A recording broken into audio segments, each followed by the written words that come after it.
I was in LA for a foray, and I was wandering around in one of the canyons looking for mushrooms. Two people came up to me and they said, do you know Gary Lincoff? And they said, well, they needed Gary Lincoff to help them find the fly agaric, Amanita muscaria, which they knew grew in that canyon.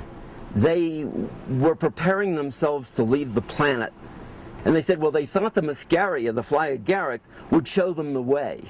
They continued to talk, and I told them, that's who I was. And the one guy says, listen, you have to come over to my place, and I've got something I really have to share with you. So I had the night free, and I went over. So I walked into this guy's house, and I was a little nervous because I didn't know them. And he has a refrigerator full of drugs. I mean, like, he didn't have any normal food, like no loaf of bread, no butter, nothing, just drugs. And he had a couple eggs. And he had guns all over his wall. Now, I live in New York City, and that's not the sort of thing we have on our wall. We're not supposed to have handguns. Plus, there were a lot of dogs in the neighborhood barking their heads off, and they sounded angry. So this was, like, not a good scene. But he said, you're here, and you have to share this with us. So he makes up this thing with magic mushrooms, which I had not had, and I eat them, and then he sits me down on a sofa, and he says, just stare at me. And his entire living room, within a half an hour, turned from multicolor into a kind of a desert gray. And he turned into a wolf, sitting there staring at me. He said, you look apprehensive. Is there a problem?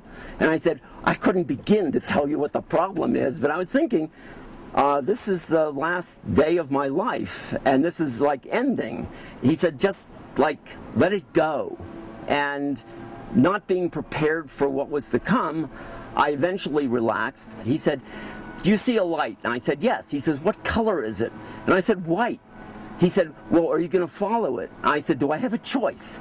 And he said, well, that's what you should do. And then the roof opens up over my head, and before I know it, I'm out of my body, and I'm not floating, I'm actually moving. So I follow this thing out, and we are going out into outer space, and somewhere near what he said must have been the Andromeda Galaxy, I was getting cold, and he said, well, why don't you stop by the fire?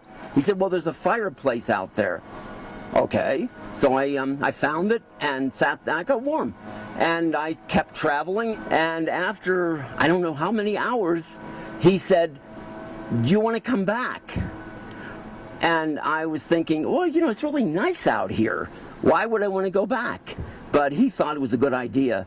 And so I started coming back, and re-entry wasn't as difficult as I thought it would be. And there was LA, and then there was this street, and there was this one house with a big hole in its roof. And I said, that must be where I go. And I looked down, and sure enough, there I was sitting on the sofa. And it was just a matter of getting whatever it was of me out there back into that body.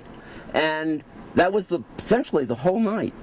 And he wasn't a shaman, he wasn't a healer, he wasn't some kind of mystic guide. He was just a guy who was in the mountains who had this predilection for using a refrigerator full of drugs. And he had one he wanted to share with me, hoping, I think, to get me to join them to leave the planet, which I wasn't ready to do, because I wasn't sure they had a real good game plan.